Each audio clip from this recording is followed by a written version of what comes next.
ये हर काम बगुला भगत की तरह हर काम कुर्सी के लिए करती है। देश के लिए, इंसानियत के लिए नहीं। सबसे बड़ा भ्रष्टाचार का आरोप इन्हीं पर है और सबसे ज्यादा जेल यही लोग जाएंगे। सबसे ज्यादा सुधांशु जी के पार्टी के जाएंगे, कह रहे हैं सांसद पूर्णिया पप्पू यादव जी। जैस्मिन शाह, आम आदमी पार्टी। सुधांशु जी आ रहा हूं उसके बाद। ऐश्वर्या, आप, मुझे उम्मीद है कि आप मुझे बोलने का पूरा मौका देंगे। मैं बड़ी शांति से इन सब की बातें सुन रहा था।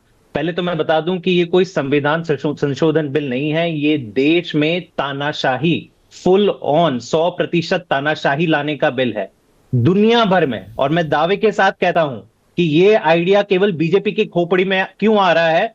दुनिया भर में ऐसा कभी कोई भी कानून नहीं है जहां पे जो केंद्र की सरकार है वो ही जुडिशरी बन के बैठी है। ये कोई आप करप्शन पे प्रहार नहीं कर रहे हो, ये देश के आप डेमोक्रेसी पे प्रहार कर रहे हो। और सबसे बड़ा जो मेरा सवाल है कि आप देश की जुडिशियल प्रोसेस पे प्रहार कर रहे हो। अरे भाई, आप कौन होते हैं किसी को बताने वाले कि आप मंत्री नहीं बनोगे, आप मुख्यमंत्री नहीं रहोगे।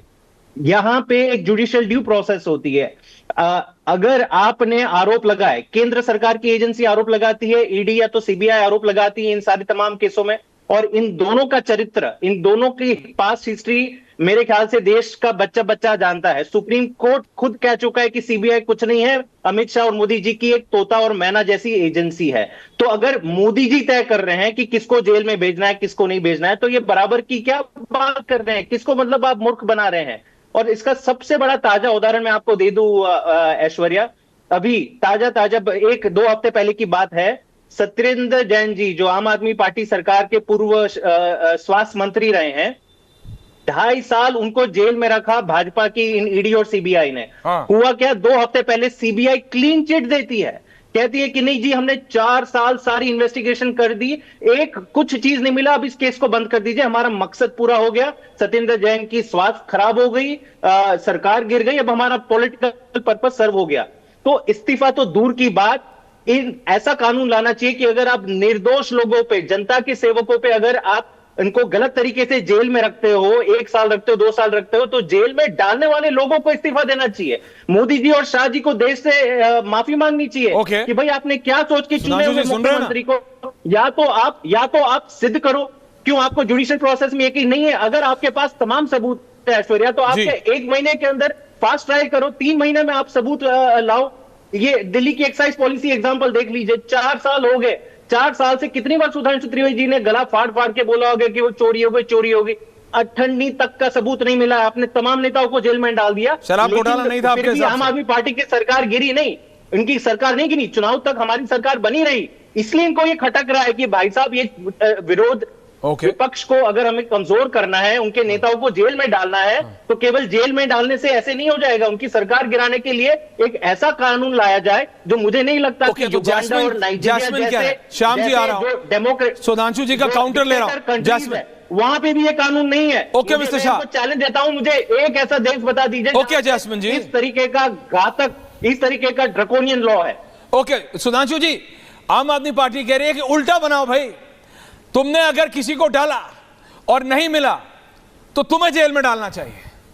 वो कह रहे हम भुक्तभोगी हैं, हमारे सत्येंद्र जी को डाला, हमारे मनीष सिसोदिया को डाला, हमारे अरविंद केजरीवाल को डाला, हम दिल्ली हार गए। वो कह रहे शराब घोटाला था ही नहीं। बोले बताओ कहां घोटाला था? कोई घोटाला ही नहीं था, सब आपका क्रिएशन था। वो कह रहे आपने ये इसलिए, और ये बात सिर्फ ये नहीं कह रहे, टीएमसी कह रही है, द कंप्लीट ऑपोजिशन, कांग्रेस, आम आदमी पार्टी, टीएमसी, ये 3 मुखर होकर कह रहे हैं कि ये सिर्फ इसलिए किया जा रहा है ताकि सारी बागडोर आपके हाथ में आ जाए। सुधांशु त्रिवेदी इस काउंटर। देखिए, आम आदमी पार्टी जब ये तर्क देती है तो मुझे लगता है कि देख तेरे संसार की हालत क्या हो गई, भगवान कितना बदल गया इंसान। ये तो वो पार्टी थी जिसके एलानिया चिल्ला चिल्ला के टोपी पहन के कहते थे आरोप लगते ही इस्तीफा देना चाहिए, जांच बाद में होनी चाहिए। चीख चीख के बोला था केजरीवाल जी ने अन्ना जी के मंच से, आरोप लगते ही इस्तीफा देना चाहिए, जांच तो बाद में होनी चाहिए। वो आज क्या बढ़िया तर्क दे रहे हैं कि जब उनको जेल चले गए तो मंत्री ने इस्तीफा नहीं दिया। और मैं पूछना चाहता हूं मेरे भाई, आपने मनीष सिसोदिया से तो इस्तीफा दिलवा दिया था और आप कह रहे हैं कि वो घोटाला गलत था, तो उसी आरोप में केजरीवाल इस्तीफा नहीं देंगे मगर मनीष सिसोदिया इस्तीफा देंगे। ये दिखाई पड़ता है कि आज, और ये मैं पूछना चाहता हूं, ये जन लोकपाल कानून आप ला रहे थे, ये क्या था? तानाशाही नहीं था कि जुडिशियल एग्जीक्यूटिव दोनों पावर, लेजिस्लेटिव पावर तीनों एक ही व्यक्ति में? यानी वो आरोप लगा सकता है, आरोप की खुद ही जांच कर सकता है और मंत्री को खुद ही सजा दे सकता है। और जो आपने टोपी पहनाई मुझे चाहिए जन लोकपाल और खुद सत्ता में आए तो कभी नहीं किया। और तीसरा इनके मुंह से क्या निकला? हम इनकी सरकार गिरा नहीं पाए, हम कब गिराना चाहते थे? 70 की विधानसभा में 63 सीटें जिसके पास हो, 90% मेजॉरिटी, उसके बाद भी अगर किसी को डर लगता हो कि उसकी सरकार गिर सकती है तो समझिए कितने खोखले आधार के ऊपर वो सरकार खड़ी रही होगी। और दूसरी बात में पप्पू जी के मुंह से जो बात निकली ऐश्वर्य जी, ये तो एकदम सटीक था। पहले तो मैं इनके लिए कह दूं, जो आम आदमी पार्टी तो right to reject, right to recall भी कहते थे, और आज कह रहे हैं जेल में जाके भी ना रिजेक्ट होना चाहिए ना रिकॉल होना चाहिए। मतलब बड़े मासूम लगते थे मेरे सनम, क्या से क्या हो गए देखते देखते। जिन्हें पत्थर से हमने बनाया सनम वो खुदा हो गए देखते देखते। और देखिए पप्पू जी के मुंह से क्या निकला। एक एक करके मैं बिल्कुल जवाब देता हूँ भाई साहब, एकदम फैक्ट। पप्पू जी का एक एक करके जास्मिन जी जवाब दे रहा हूं भाई, काहे परेशान है? यहाँ 1:all है डिबेट साहब, 1:all है, तो बारी बारी से सबको, अपने दूसरे सहयोगियों को भी मौका दीजिएगा। अब मैं कह रहा हूं, पप्पू यादव जी के मुंह से देखिए दिल की आरजू कैसे जुबां पे आई। जो छोड़ देगा कुर्सी तो फिर वो दूसरा वाला कुर्सी नहीं छोड़ेगा। अरे यही डर है कि अपनी पार्टी के कार्यकर्ताओं पे विश्वास नहीं है। लालू प्रसाद यादव जी को जब छोड़ने की बात आई तो सिर्फ राबड़ी देवी पे विश्वास किया, अपने किसी यादव समाज के भी कार्यकर्ता पे नहीं किया। पार्टी तो छोड़ दीजिए। हमारे यहां जब आरोप मात्र लगा आडवाणी जी ने इस्तीफा दिया और अगली लोकसभा में भी नहीं गए, मगर उसके बाद किसने उनकी जगह ले ली? किसी ने नहीं ले ली, वापस आए और गृह मंत्री बने। हमारे येदियुरप्पा जी पे आरोप लगा, उन्होंने छोड़ा, दोबारा येदियुरप्पा जी फिर मुख्यमंत्री बने आकर।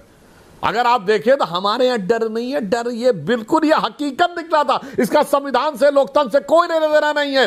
स्वार्थों के चंगुल में फंसी हुई पार्टियों का यही हाल होता है कि जिसको झपट के मौका मिल गया कुर्सी बैठने का वो फिर छोड़ेगा नहीं। ये दिल का दर्द था जो पप्पू यादव जी के मुंह से सामने आ गया। जी